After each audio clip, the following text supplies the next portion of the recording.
Bapak Ibu Jemaat, saat ini kita akan masuk dalam pemberitaan firman Tuhan yang akan disampaikan oleh hambanya Pendeta Yani Warwangan. Dalam persiapan, mari kita bersama angkat pujian Ku Rindu Sabdamu Tuhan.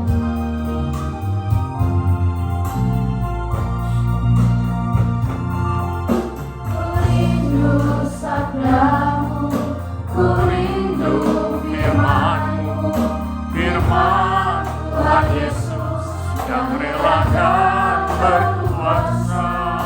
Berfirmanlah Tuhan oleh kuasa Roh-Mu, kepadamu kami berserah. Berfirmanlah, berfirmanlah Tuhan, Roh Kudus urapi hamba-Mu. Berfirmanlah, berfirmanlah Tuhan, ku rindu menikmati sabdamu. Ku rindu firman, ku rindu sabdamu, ku rindu firman-Mu, firman Tuhan Yesus yang heran dan berkuasa. Berfirmanlah Tuhan oleh kuasa Roh-Mu, kepadamu kami berserah. Berfirmanlah, berfirmanlah Tuhan, Roh Kudus urapi hamba-Mu. Berfirmanlah, berfirmanlah Tuhan, ku rindu menikmati sabda-Mu. Berfirmanlah, berfirmanlah Tuhan, berfirmanlah, berfirmanlah Tuhan, Roh Kudus urapi hamba-Mu. Berfirmanlah, berfirmanlah Tuhan, ku rindu menikmati sabda-Mu. Mari berdoa. Kami siap saat ini untuk boleh membaca, merenungkan, mendengarkan dan merenungkan firman-Mu. Biarlah Tuhan berbicara bagi kami semua, beri pengertian akan firman-Mu dan memberkati hamba-Mu dalam menyampaikannya. Terpujilah Tuhan, kuasai hati, pikiran, jasmani kami, bahkan tempat ini. Dalam nama Tuhan Yesus firman yang hidup kami berdoa. Amin.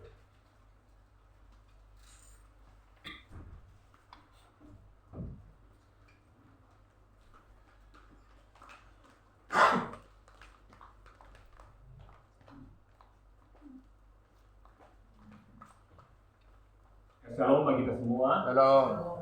Puji nama Tuhan, kita bersyukur kita boleh memberi waktu di hari Minggu pertama di tahun 2026. Kami warta ada tulis nomor 1 di minggu pertama.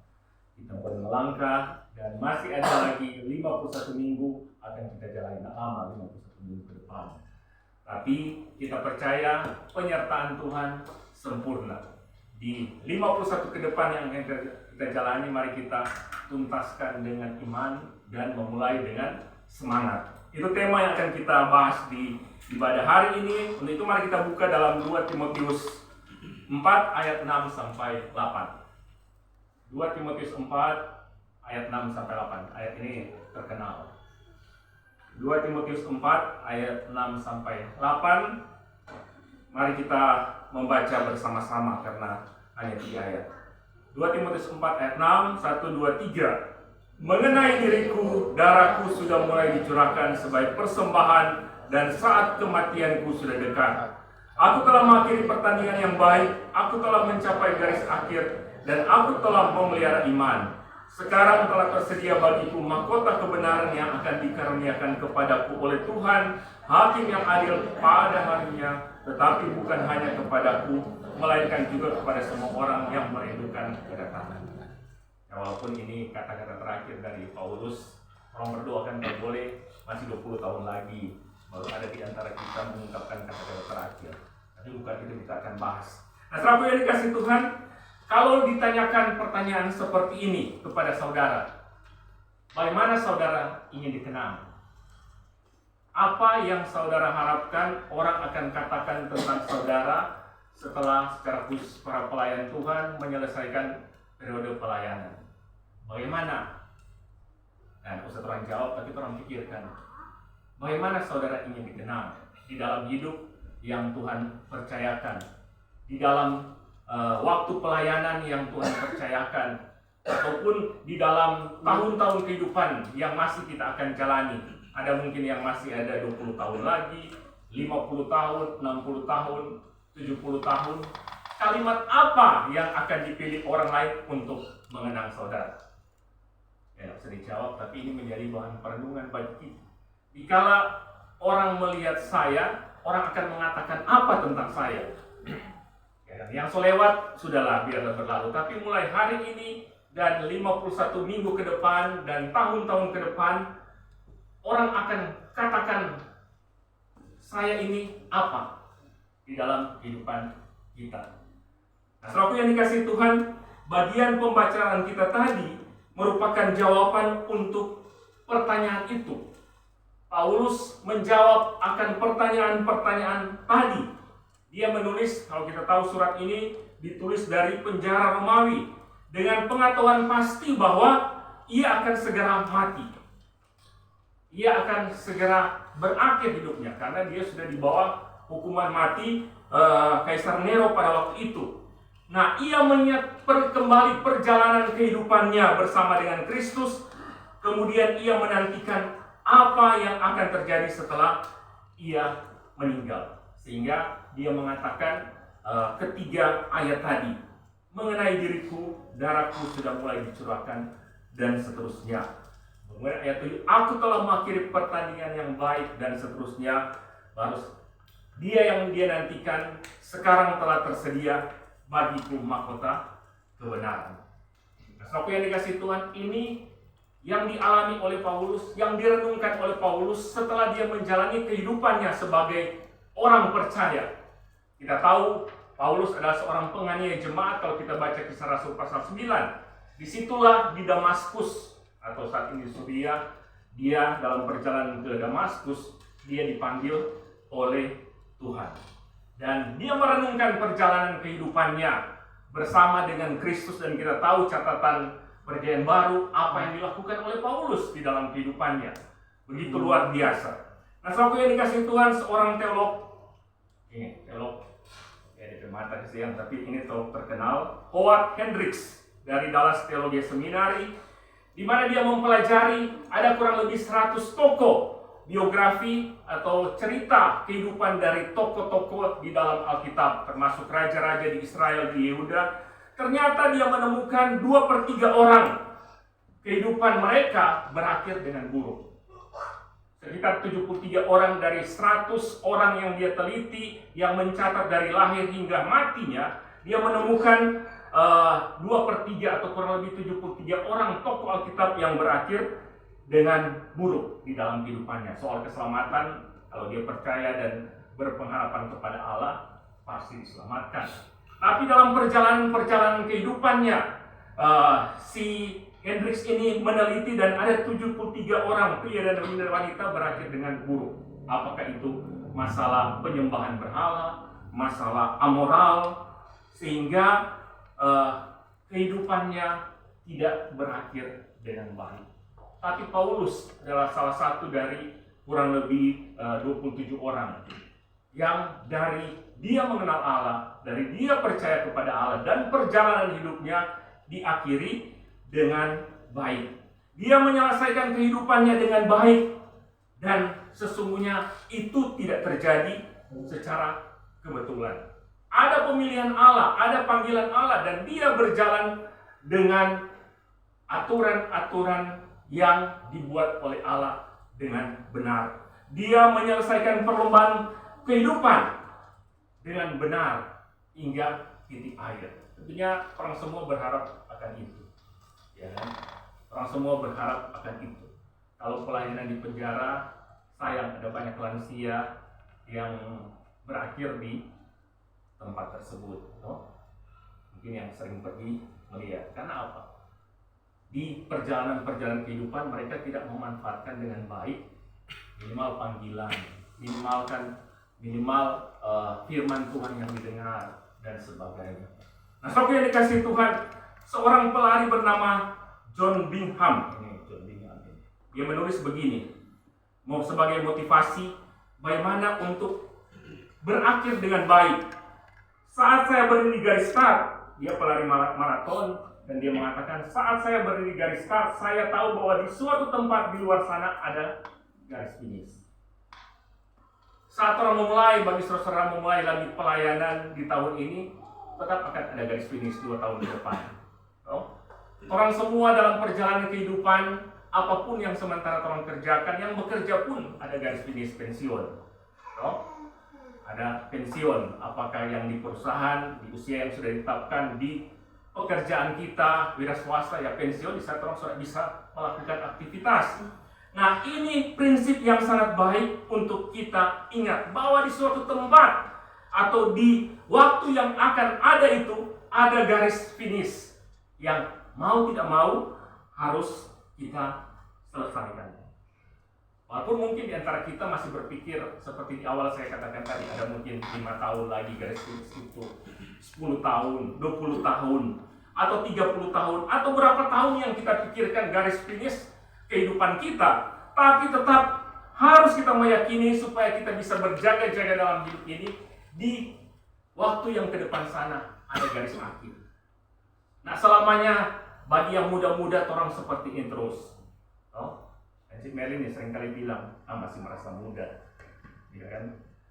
Saya merasa ya memang usia 52, mau bilang muda juga tetap usia bisa kalau rambut secet padahal biar cat hitam lagi tetap 66 tetap. Nggak bisa mengundur. Dan ada masa waktu garis finish kehidupan kita. Dan biasanya bisa mungkin datang lebih cepat. Orang yang berharap-harap, saya mungkin yang berharap 20 tahun lagi, atau dengar firman Tuhan 30 tahun lagi, atau Kejadian 6 ayat 3, kalau saya berapa berarti? 70 tahun lagi. 120. Bapak Adriel 70 tahun lagi berapa? 120. Masih banyak, Pak. Itu batas-batas yang ada di tulis Alkitab. Tapi kita nggak tahu batas kehidupan kita sampai finishnya sampai kapan. Tapi kita harus menyadari tetap ada garis finish. Kekuatan yang Tuhan berikan kepada saya, kepada saudara, hingga hari ini yang orang rasa orang mampu melakukan segalanya, tetap ada batas waktu. Sehingga firman Tuhan mengatakan di Ibrani 9 ayat 27, manusia ditetapkan mati 1 kali saja. Ada yang 2 kali. Itu garis akhir, garis finish kehidupan kita. Nah, saudara yang dikasihi Tuhan, saat Paulus yang menulis firman ini mendekati ajalnya sendiri, ia menarik beberapa kesimpulan tentang hidupnya sendiri dan apa yang terjadi selanjutnya. Sehingga di bagian ini kita merenungkan 3 pertanyaan penting di samping yang tadi di awal. Yang pertama, akhir hidup seperti apa yang akan terjadi dalam kehidupan saudara, atau Tuhan melakukan di akhir kehidupan kita seperti apa. Nah, ketika Paulus berkata bahwa darahnya sudah mulai dicurahkan seperti persembahan, sesungguhnya ia mengacu kepada persembahan di Perjanjian Lama. Hukum persembahan di Perjanjian Lama itu disertai dengan pengorbanan tertentu, di mana hukum Taurat mengamanatkan bahwa ketika seorang menyembah kepada Tuhan, maka dia membawa persembahan. Kalau yang doa pagi orang selalu sampai di Kejadian pasal 8, diawali dengan Adam dan Hawa, kemudian Kain dan Habel, soal persembahan lagi. Kain Habel membawa persembahan kepada Tuhan. Kemudian yang terakhir Nuh setelah selesai air bah di Kejadian pasal 8, dia keluar dan dia membawa persembahan lagi kepada Tuhan. Nah, itu memang hukum yang ada di Perjanjian Lama, bahkan mungkin di bagian kita juga di saat ini. Nah, Hukum Taurat mengamanatkan bahwa ketika seorang penyembah membawa persembahan, maka sebagian dari persembahan itu dibakar di atas mezbah dan sebagian lagi diberikan kepada imam. Kalau orang baca di imamat, sebagian dibakar di mezbah dan sebagian dipersembahkan untuk digunakan imam yang melaksanakan ritual penyembahan. Nah, ketika persembahan itu dibakar di atas api, maka ada waktu tertentu penyembah itu akan menuangkan persembahan minuman, yaitu anggur yang dituangkan di atas korban persembahan dan terbakar. Dan di sini setelah terbakar korban persembahan, maka akan memberikan bau yang harum, bau yang menyenangkan untuk dicium. Nah, saudaraku yang dikasih Tuhan, anggur dalam Perjanjian Lama adalah sumber dari sukacita. Dan ketika persembahan minuman itu dicurahkan dan kemudian terbakar, di sini mau mengatakan seperti ini. Dengan senang hati aku memberikan semua yang kumiliki kepada Tuhan. Korban yang kupersembahkan ini diberikan sebagai simbol komitmen sepenuh hati kepada Tuhan. Tidak ada yang ditahan, semua yang kumiliki dengan senang hati kuberikan kepada Tuhan. Nah, ketika Paulus mengatakan sudah bagian akhir kehidupannya, dia menyatakan persembahan orang-orang Israel pada waktu itu, dan dia mengingatkan inilah yang saya lakukan. Inilah terakhir yang saya persembahkan kepada Tuhan, yaitu hidupnya, karena dia tahu beberapa waktu lagi, mungkin beberapa hari kemudian, dia akan dieksekusi oleh Kaisar Nero.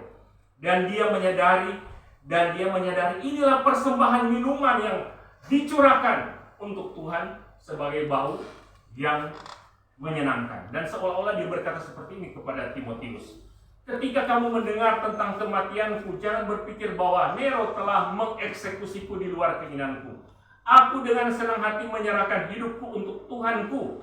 Nero tidak dapat mengambil hidupku. Aku dengan senang hati mempersembahkannya kepada Kristus. Darahku sendiri akan menjadi seperti anggur persembahan minuman, dengan senang hati diberikan kepada Dia yang mengasihi aku dan menyerahkan dirinya untuk aku.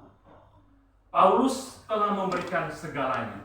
Di hidupnya setelah dia mengenal Tuhan, Yesus sebagai Tuhan dan Juru Selamat, dia berjuang, dan kita tahu banyak catatan. Dia didera, dia hampir tenggelam, dia dipenjara, dan sebagainya. Dan di bagian akhir dia mengatakan, walaupun saya akan mati, ini adalah persembahan yang dicurahkan bagi Tuhan. Nah, saudara yang dikasih Tuhan, kalau kita melihat dalam ayat 6 di situ ada kata kematian. Ini diartikan 3 hal yang artinya sama. Pertama, yang artinya sama dengan berangkat atau meninggalkan. Nah, kata kematian ini atau berangkat meninggalkan ada merujuk kepada 3 hal yang bisa kita lihat. Pertama, merujuk kepada sebuah kapal yang mengangkat jangkar, menaikkan layar, meninggalkan pelabuhan, dan berlayar menuju pelabuhan yang jauh. Jadi berangkat. Di minggu ini ada banyak yang mau berangkat, ada yang kapal laut, tabuk pengaman dan sebagainya, ada yang pesawat, no? Jadi meninggalkan. Tapi dorong pasti akan balik. Kalau Paulus lain, sudah balik, no? Orang dan keluarga masih akan balik. Saya percaya masih akan balik. Kemudian kata ini menunjuk kepada pasukan yang telah berkemah di dekat medan perang. Mereka berangkat berarti membongkar perkemahan, meninggalkan medan perang dan menuju rumah. Nah, kalau orang baik ada ikut pembacaan kisah peperangan Israel, kan ada mereka berangkat membongkar kemah. Ini kata kematian atau berangkat atau meninggalkan. Dan terakhir, kata kematian atau berangkat ini berarti apa? Menggambarkan seorang pria yang telah memikul beban yang sangat berat. Sekarang panggilan itu datang dan berkata, sahabatku, letakkan bebanmu, sudah waktunya untuk pulang. Sudah waktunya untuk pulang.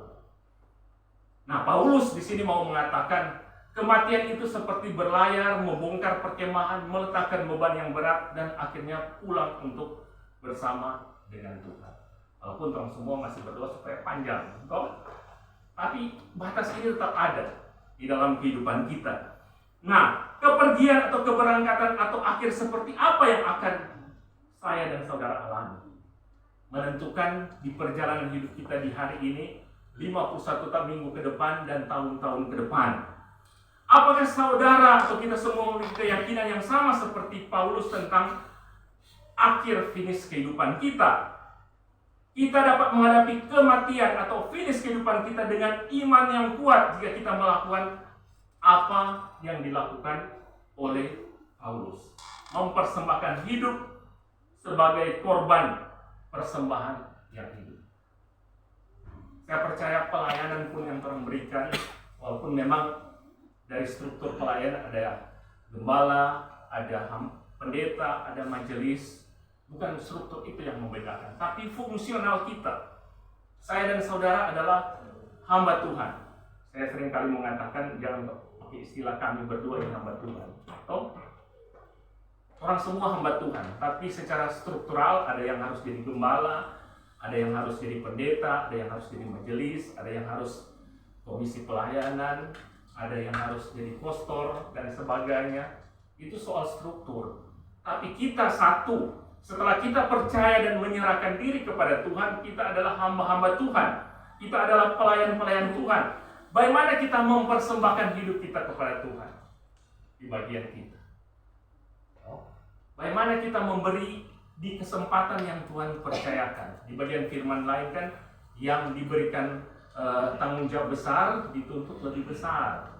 Jadi bagi saya sebagai gembala, si Merlin, kemudian bagi majelis yang lebih besar. Atau misalnya dalam kehadiran ibadah ya harus majelis lah yang hadir juga, atau komisi pelayanan hadir atau bagian dari ibadah. Kita jemaat pun kalau kita menyadari bahwa kita sudah diselamatkan dan kita adalah hambanya Tuhan, maka kita pun ambil bagian. Karena apa? Menentukan hidup kita. Finish kita seperti apa, menentukan apa yang sementara kita jalani di hari ini. Sudah, yang sekali lagi saya katakan, yang tahun lalu sudah berlalu. Kalaupun ada hal yang berbelok-belok kiri kanan, ya bisa tolong seminta ampun kepada Tuhan, pasti Tuhan ampunkan. Sekalipun dosamu merah seperti kirmisi menjadi putih seperti salju. Jika kita mengaku dosa kita, maka Ia setia dan adil dan menyucikan dari segala kejahatan. Tuhan sudah ampuni, walaupun seringkali orang yang masih ingat-ingat. Iblis menggoda kita untuk mengingat dosa masa lalu kita, dosa hari kemarin, tahun kemarin. Tapi kalau Tuhan serahkan kepada Tuhan, sudah selesai. Tidak usah ingat-ingat. Yang menentukan di hari ini apa yang akan kita lakukan sampai finish nanti di perjalanan ini, ya, di kehidupan kita. Tapi jika kita mempersembahkan hidup kita sebagai korban yang hidup bagi Tuhan, maka kita tahu akhir seperti apa yang akan terjadi dalam kehidupan kita. Nah, saudara yang dikasihi Tuhan Yesus Kristus, ini hal yang pertama, pertanyaan pertama, dan saya harap kita mempersiapkan, merenungkan sepanjang perjalanan kehidupan kita. Seperti apa akhir kehidupan kita? Kemudian yang kedua, pertanyaan kedua, warisan apa yang akan saudara tinggalkan? Warisan apa yang akan saudara tinggalkan? Dan biasa ini juga yang sangat menentukan, yang seringkali ditulis di batu nisan orang percaya. Ini menunjukkan warisan. Seperti yang ditulis oleh ini. Ini pengkhotbah terkenal di abad 20, Bilisan Sundai. Sunday. Karena orang kan tetap Billy Sunday. Dia pengkhotbah di Amerika yang berkhotbah lebih dari 100 juta orang. Di batu nisannya tertulis seperti apa yang dikatakan oleh Paulus. Aku telah mengakhiri pertandingan yang baik, aku telah mencapai garis akhir, dan aku telah memelihara iman. Paulus juga sih taruh ini nanti.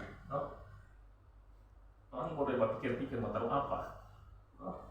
Nanti. Supaya saya boleh pesan-pesan. Walaupun 20 tahun lagi kan orang berdoa kan 20 tahun lagi, apa dan seterusnya.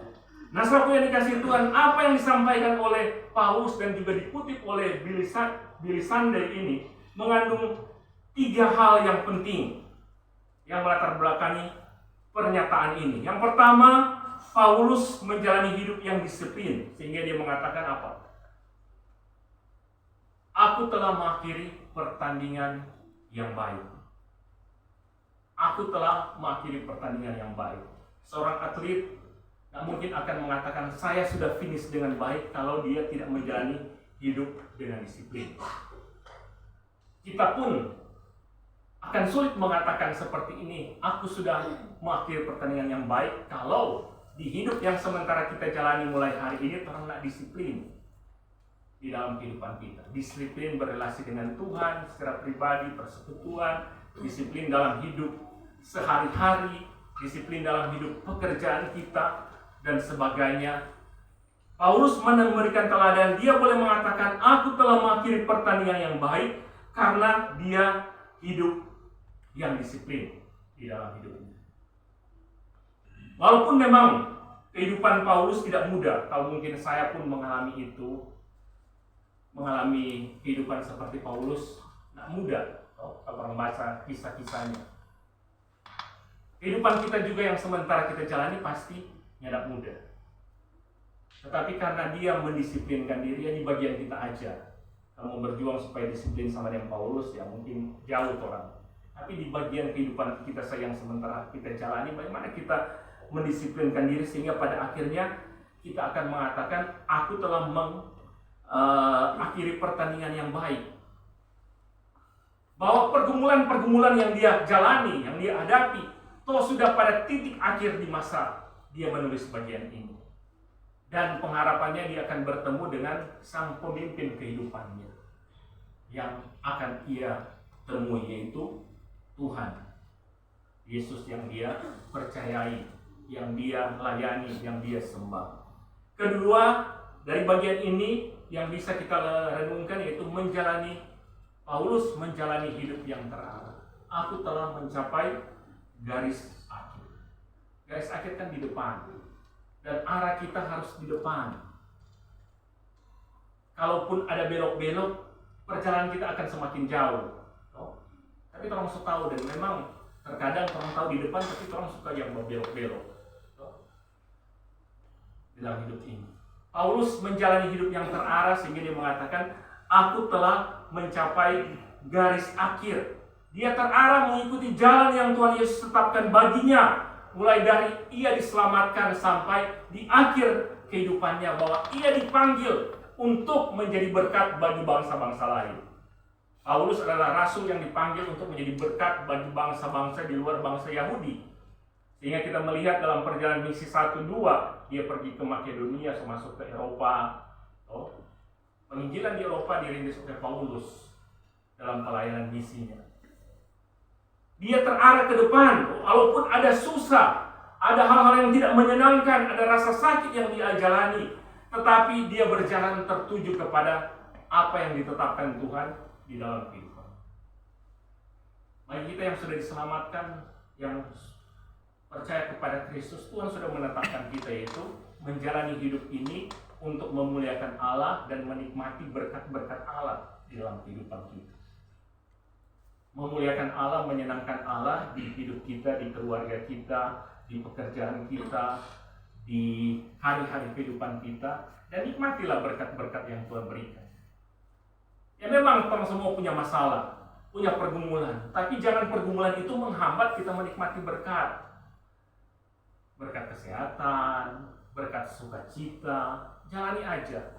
Masalah itu tetap akan ada dalam kehidupan saya dan saudara. Pergumulan tetap akan ada dalam kehidupan kita, tapi jalanilah. Kalau Tuhan memberkati kita, nikmatilah berkat-berkat itu. Pertama, kesehatan kita.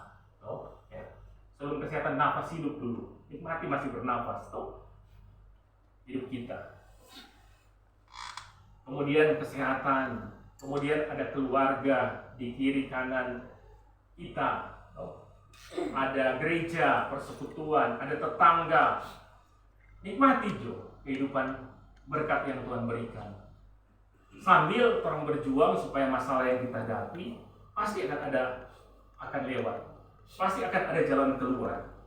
Nah, sampai yang dikasihi Tuhan Yesus Kristus, perjalanan kehidupan Paulus hampir berakhir, dan ia dapat melihat ke belakang dan dia berkata seperti itu. Itu tidak mudah, seringkali sulit, dan terkadang saya bertanya-tanya apakah saya akan berhasil. Tapi sekarang saya dapat melihat bahwa Yesus menuntun saya sepanjang jalan kehidupan saya. Tidak mudah melewati perjalanan hidup kita masing-masing. Tidak mudah melewati kehidupan di keluarga kita masing-masing, di pekerjaan kita masing-masing. Seringkali dan kebanyakan hal yang sulit. Dan mungkin kita bertanya-tanya apakah kita akan berhasil. Tapi puji Tuhan, buktinya orang semua ada di tahun 2026 perjalanan hidup kita. Dan kita masih diberi kesempatan lagi untuk menjalaninya. Dan satu hal yang kita harus ingat bahwa Yesus menuntun perjalanan kehidupan kita. Kemudian hal yang ketiga, dari pernyataan tadi, Paulus menjalani kehidupan yang beriman. Aku telah memelihara iman. Paulus memelihara iman. Ada banyak orang-orang di sekitar Paulus yang pada akhirnya meninggalkan pelayanan, meninggalkan perjalanan kehidupan bersama dengan Tuhan. Tapi bagi Paulus, ia telah memelihara iman. Coba dalam kehidupan kita hari ini yang akan kita jalani, mari kita pelihara iman kita. Percaya kita kepada Tuhan harus dipelihara. Yang lalu waktu di penjara saya mengatakan, seringkali orang ini hanya sibuk dengan makanan jasmani. Kenapa saya katakan orang sibuk? Orang itu paling sibuk dengan makanan jasmani. Lupa makanan rohani. Manusia itu butuh di makanan jasmani dan butuh makanan rohani. Tapi kadang-kala manusia lupa dengan makanan rohani. Yang penting 3 kali makanan jasmani sudah cukup. Tapi makanan rohani dia lupa. Nah, untuk memelihara iman bukan utamanya makanan jasmani, tapi makanan rohani. Memang orang makan jasmani, bersyukur kenyang, yaitu bagian dari memelihara iman, ucapan syukur. Ya kan? Tapi memelihara makanan, mendapatkan makanan rohani, memelihara iman, itu lewat apa? Kehadiran kita seperti ini dalam berjemaat, melayani Tuhan, bahkan secara pribadi persekutuan kita. Dia ada rajin melayani, tapi kalau di rumah ada persekutuan pribadi, ya kan? Di sini ada ruang doa, siapkan mari berdoa. Kalau ada punya beban berat, datang cepat. Di sini jam 9 sebuka, masuk di situ dan berdoa, terbuka. Supaya ada orang masuk, berkunci di dalam.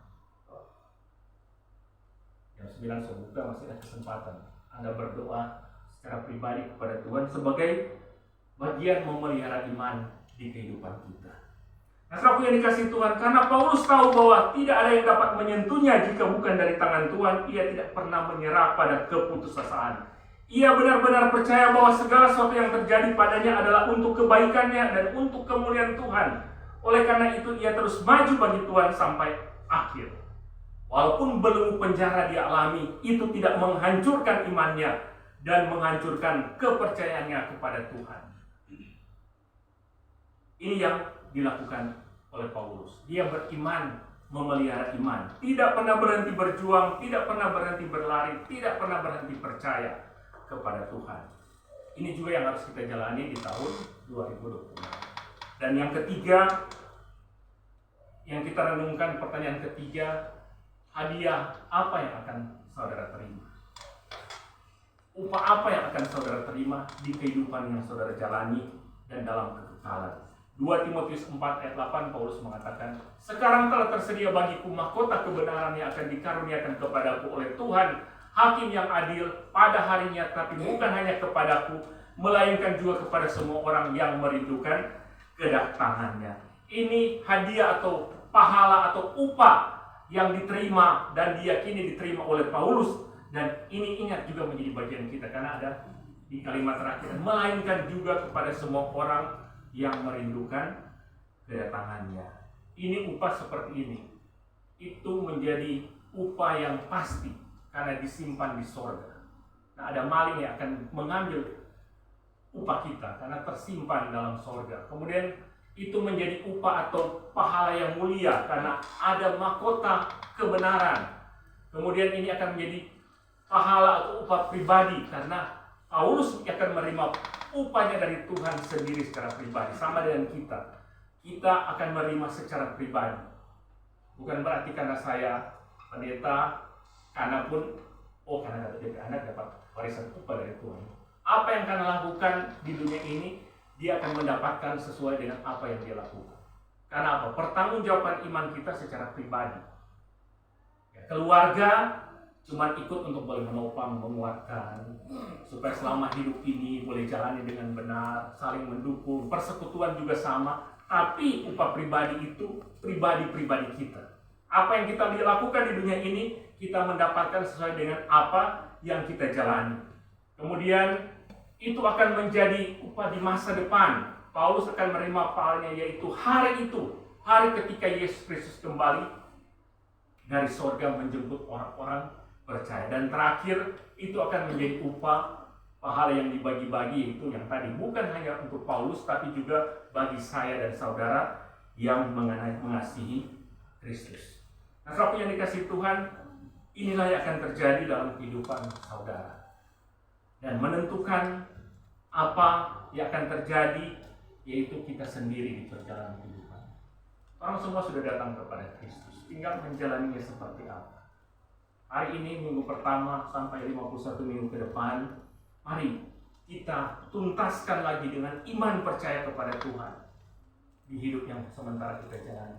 Dan kita mulai lagi dengan semangat bahwa penyertaan Tuhan sempurna bagi kita di tahun 2026. Bagi majelis yang akan diteguhkan kembali, walaupun ini kedua kali, 3 kali mungkin, atau 4 kali, mari kita dengan iman menuntaskan hingga 31 Desember 2027. Dan memulai dengan semangat. Biar 60 lebih, 50 lebih, semangat. Apalagi Firan masih 20 lebih. Tuhan Yesus memberkati firman-Nya bagi kita semua. Amin. Mari kita berdoa. Ya Tuhan Yesus, terima kasih untuk kasih dan anugerah-Mu. Tuhan menolong kami ada di minggu pertama di tahun 2026.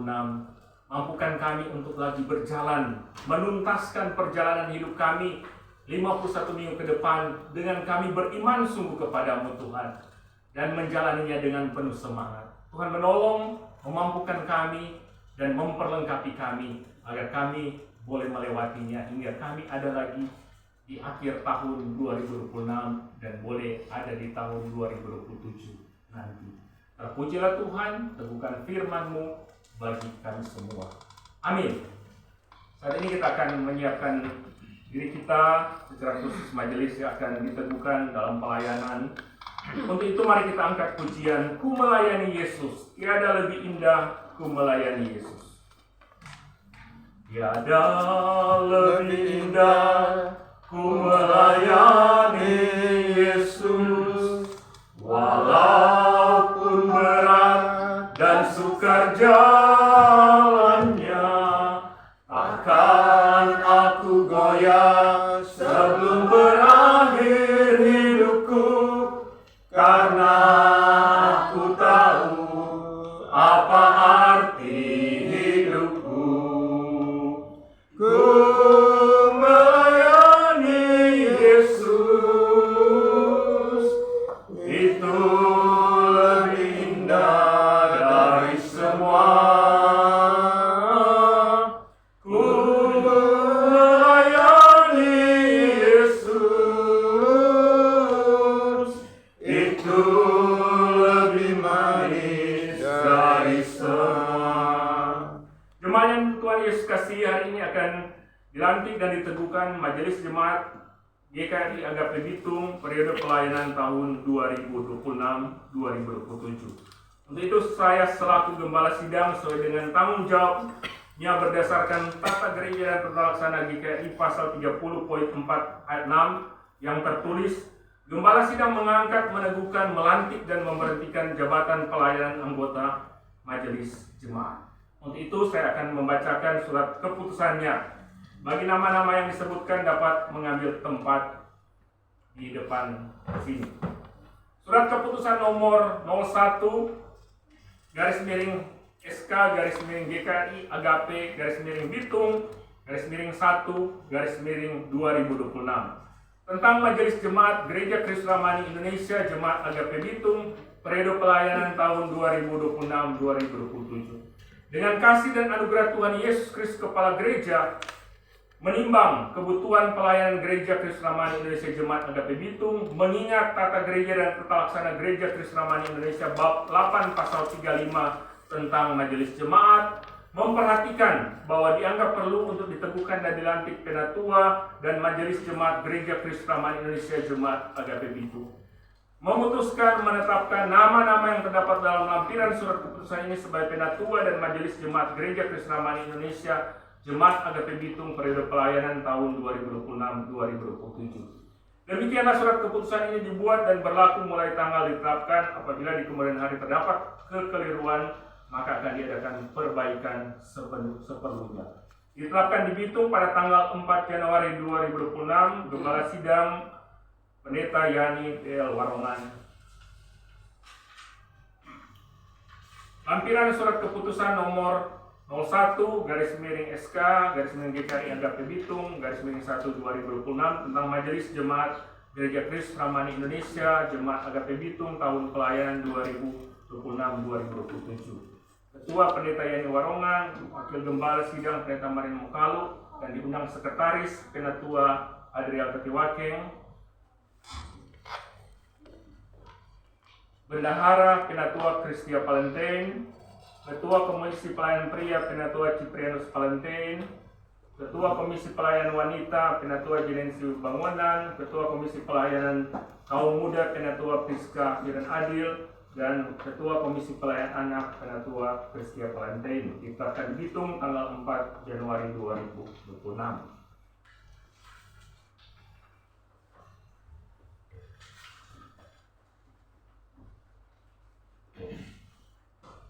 Dengarlah firman Tuhan dalam 1 Timotius 3 ayat 1-13.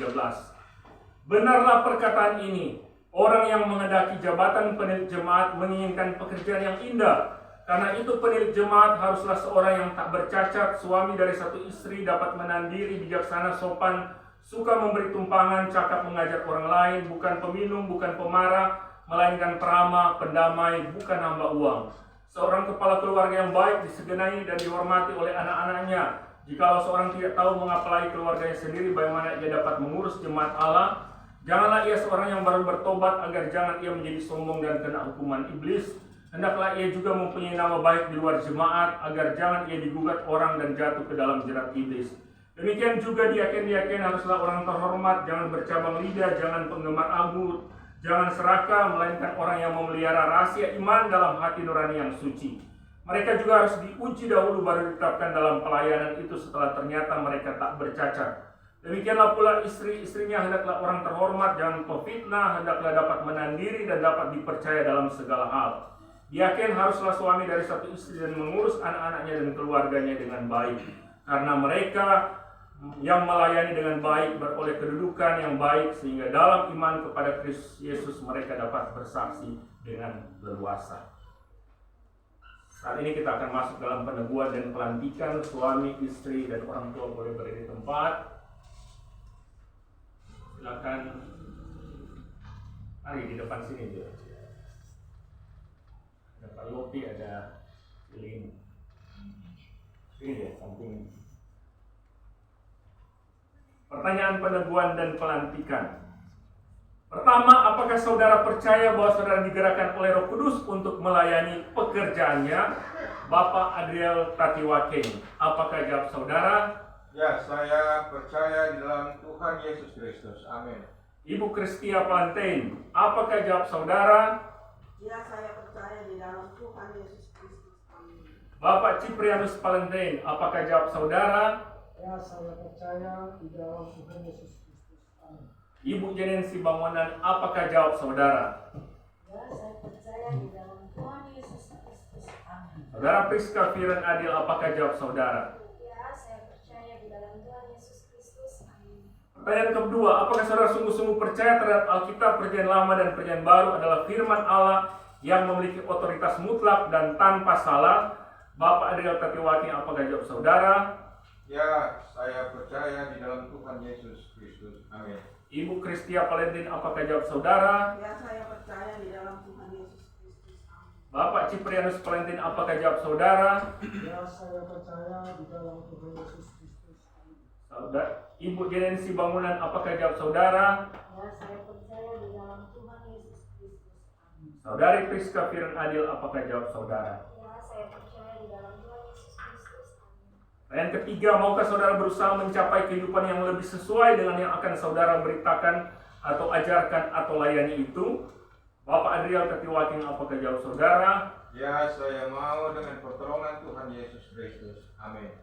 Ibu Kristia Valentin, apakah jawab saudara? Ya, saya mau dengan pertolongan Tuhan Yesus Kristus. Amin. Bapak Ciprianus Valentin, apakah jawab saudara? Ya, saya mau dengan pertolongan Tuhan Yesus Kristus. Amin. Ibu Jenensi Bangunan, apakah jawab saudara?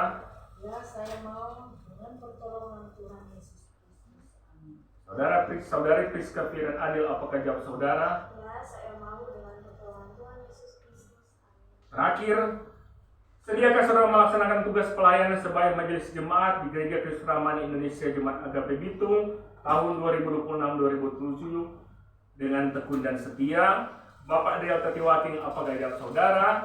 Ya, saya bersedia dengan pertolongan Tuhan Yesus. Ibu Saya- Kristia. Amin. Ibu Kristia Valentin, apakah jawab saudara? Ya, saya bersedia dengan pertolongan Tuhan Yesus saja. Amin. Bapak Ciprianus Valentin, apakah jawab saudara? Ya, saya bersedia dengan pertolongan Tuhan Yesus saja. Amin. Ibu Jenensi Bangunan, apakah jawab saudara? Ya, saya bersedia dengan pertolongan Tuhan Yesus saja. Amin. Saudari Priska Firen Adil, apakah jawab saudara? Ya, saya bersedia dengan pertolongan Tuhan Yesus saja. Amin. Ya, silakan berlutut.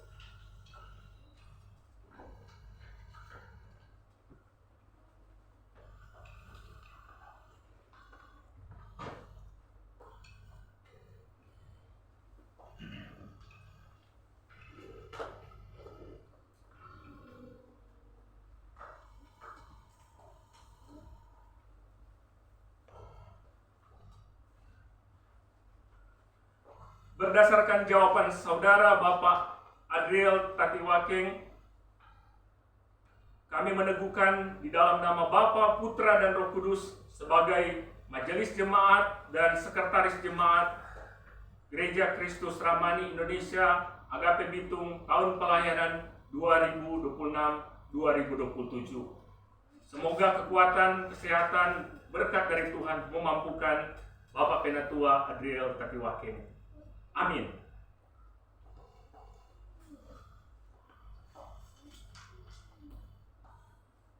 Berdasarkan jawaban Ibu Kristia Valentin sebagai hamba Yesus Kristus, kami meneguhkan dan melantik Ibu Kristia untuk melayani sebagai Penatua dan Komisi Pelayan Anak Jemaat GKRI Agape Bitung tahun 2026-2027 di dalam nama Bapa, Anak, dan Roh Kudus.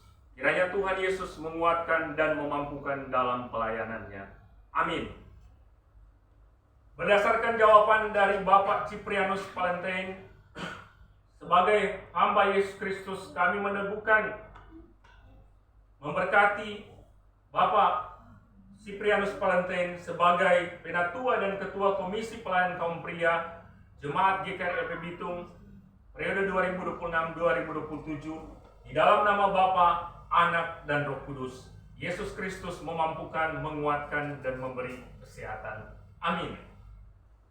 Sebagai pelayan Yesus Kristus berdasarkan jawaban dari Ibu Jenensi Bangunan sebagai hamba Yesus Kristus, kami meneguhkan dan melantik Ibu Jenensi Bangunan sebagai Penatua dan Ketua Komisi Kaum Wanita GKRI Agape Bitung tahun 2026-2027 di dalam nama Bapa, Putra, dan Roh Kudus. Tuhan Yesus Kristus menguatkan, memampukan, dan memberi kesehatan. Amin. Berdasarkan jawaban Saudari Priska Firen Adil sebagai hamba Tuhan pelayan Yesus Kristus, kami meneguhkan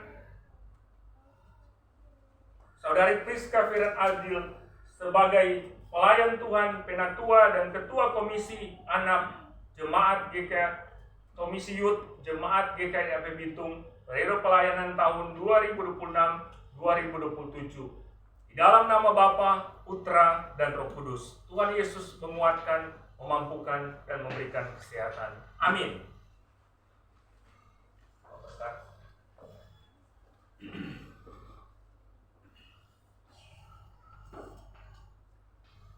Terimalah berkat Tuhan. Semoga Allah Bapa yang telah memanggil saudara, Tuhan Yesus sebagai kepala pelayanan, Roh Kudus yang ada di hidup saudara, memampukan, menguatkan, meneguhkan, memberikan kesehatan, dan memberkati saudara-saudara. Di dalam nama Bapa, Putra, dan Roh Kudus. Amin. Lagi Yesus kuserahkan. Bagi Yesus kuserahkan hidupku seluruhnya, hati dan perbuatanmu, pun waktuku miliknya. Bagi Yesus semuanya, pun waktuku miliknya. Bagi Yesus semuanya, pun waktuku miliknya. Tanganku kerja baginya, kakiku mengikutnya, mataku memandang Yesus, yang kupuji Dialah. Bagi Yesus semuanya, pun waktuku miliknya. Bagi Yesus semuanya, pun waktuku miliknya.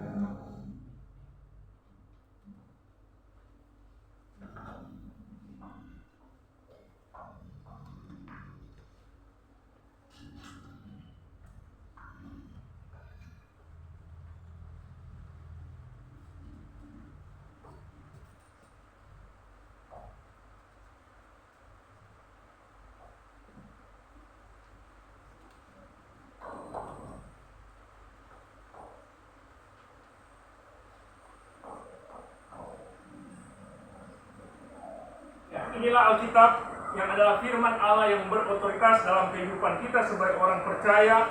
Peganglah sebagai dasar kehidupan sumber pemberitaan saudara. Terimalah.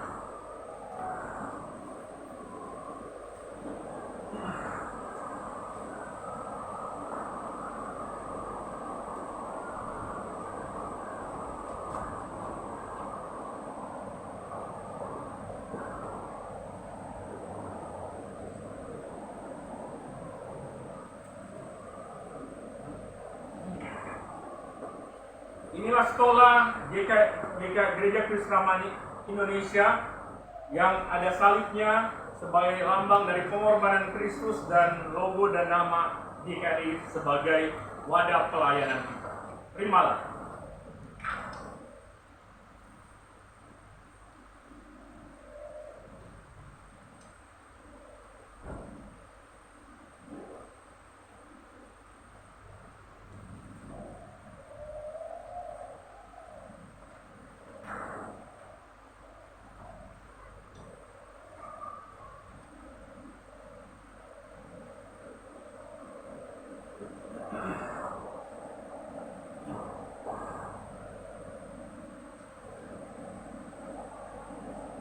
Terakhir, inilah surat keputusan sebagai dasar penetapan resmi sebagai dalam jabatan pelayanan yang dipercayakan kepada saudara. Ya, diawali dengan pertanyaan urgensi.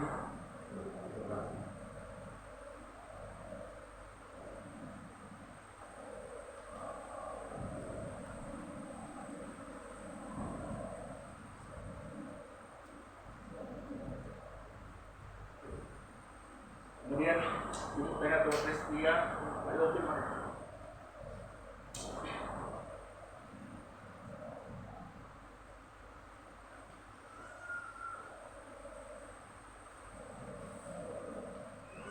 Bapak Penatua Ciprianus Valentine, kemudian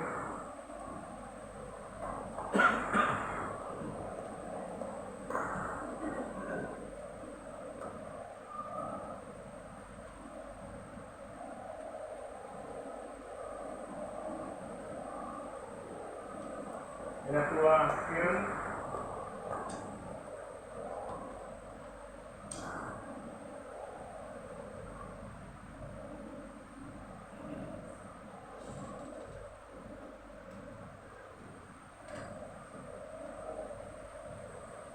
Nasihat kepada majelis jemaat yang baru, firman Tuhan menasihati saudara-saudara dalam 2 Timotius 4 ayat 2 sampai 5. Beritakanlah firman, siap sedialah baik atau tidak baik waktunya. Nyatakanlah apa yang salah, tegurlah dan nasihatilah dengan segala kesabaran dan pengajaran. Karena akan datang waktunya orang tidak dapat lagi menerima ajaran yang sehat, tetapi mereka akan mengumpulkan guru-guru menurut kehendaknya untuk memuaskan keinginan telinganya. Mereka akan memalingkan telinganya dari kebenaran dan membukanya bagi dongeng. Tetapi kuasailah dirimu dalam segala hal, sabarlah menderita, lakukanlah pekerjaan pemberitaan Injil, dan tunaikanlah tugas pelayananmu. Silakan menghadap ke jemaat.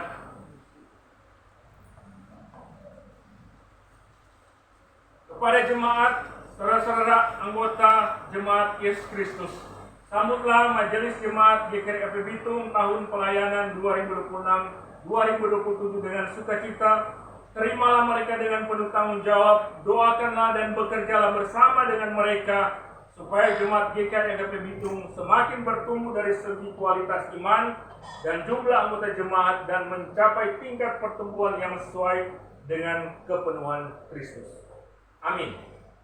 Doa syukur oleh pendeta. Mari kita segala puji syukur kepada Tuhan. Kami menyatakan bahwa Tuhan baik, Tuhan yang sudah memilih, bahkan kami percaya akan memperlengkapi hamba-hambamu, pelayan-pelayanmu yang baru diteguhkan di periode 2026-2027. Untuk itu kami membawa hamba-hambamu ini ke dalam tangan Tuhan, Penatua Adriel, Penatua Kristia, Penatua Ciprianus, Penatua Jenetsi, dan Penatua Rizka Firan. Tuhan berkati hamba-hambamu ini di dalam tugas pelayanan yang Tuhan percayakan. Besar kecilnya kami tahu itu semua berarti di hadapan Tuhan. Untuk itu biarlah tubuh, jiwa, roh, hati boleh dipersembahkan bagi Tuhan. Bahkan di dalam relasi dengan Tuhan, Tuhan berkati. Berelasi dengan jemaat sebagai bagian tugas tanggung jawab pelayanan, Tuhan mampukan untuk boleh menjadi teladan, menjadi berkat di tengah-tengah persekutuan, bahkan di dalam penjangkauan kepada jiwa-jiwa orang-orang untuk boleh menjadi bagian dari jemaat GKRI Bitung. Terima kasih untuk berkat Tuhan, anugerah Tuhan yang besar bagi hamba-hambamu, bahkan bagi kami semua jemaat. Tuhan kiranya menuntun, memampukan, menolong, menguatkan, bahkan Tuhan Yesus yang menghiburkan. Dikala di dalam pelayanan ada hal-hal Tuhan Yesus yang mungkin tidak sesuai dengan harapan kami, bahwa Tuhan ingatkan tujuan kami semua di dalam panggilan ini, bahwa bukan kepada kami tetapi kepada Tuhanlah segala hormat dan kemuliaan. Di dalam nama Tuhan Yesus Kristus kami menaikkan syukur. Amin. Ya, saat ini kita akan dengarkan pujian majelis jemaat dan keluarga yang ada. Silakan keluarga, istri, suami, anak yang ada membawakan pujian.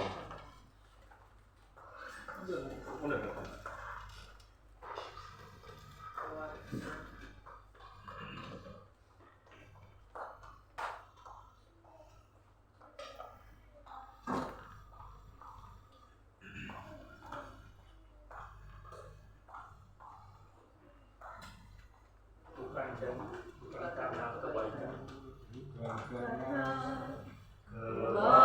Kebaikanmu bukan karena kasih lidah-Mu, bukan karena kekayaan-Mu, Kau dipilih, Kau dipanggilnya, bukan karena kelebihan-Mu, bukan karena baik rupa-Mu, bukan karena kecakapan-Mu, Kau dipanggil, Kau dipakainya.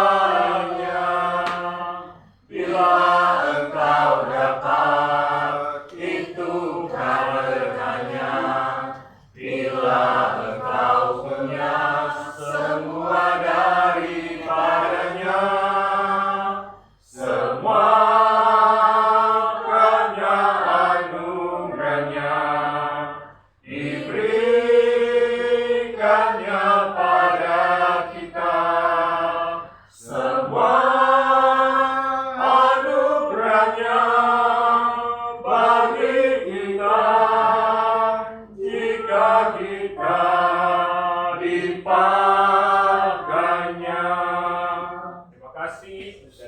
kembalikan kepada Titus.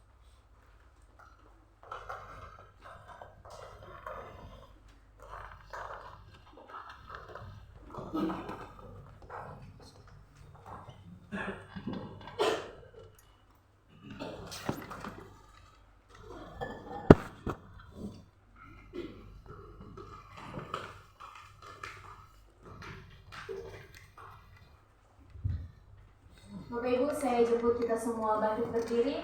Mari kita bersama mengucapkan pengakuan iman rasuli. Kita mulai. Aku percaya kepada Allah, Bapa yang Maha Kuasa, Khalik langit dan bumi, dan kepada Yesus Kristus, Anaknya yang tunggal Tuhan kita, yang dikandung daripada Roh Kudus, lahir dari anak darah Maria, yang menderita sengsara di bawah pemerintahan Pontius Pilatus, disalibkan, mati dan dikuburkan, turun ke dalam kerajaan maut. Pada hari yang ketiga bangkit pula dari antara orang mati, naik ke sorga, duduk di sebelah kanan Allah, Bapa yang Maha Kuasa, dan dari sana akan datang untuk menghakimi orang yang hidup dan yang mati. Aku percaya kepada Roh Kudus, gereja yang kudus dan am, persekutuan orang kudus, ampunan dosa, kebangkitan tubuh dan hidup yang kekal. Amin. Silakan duduk.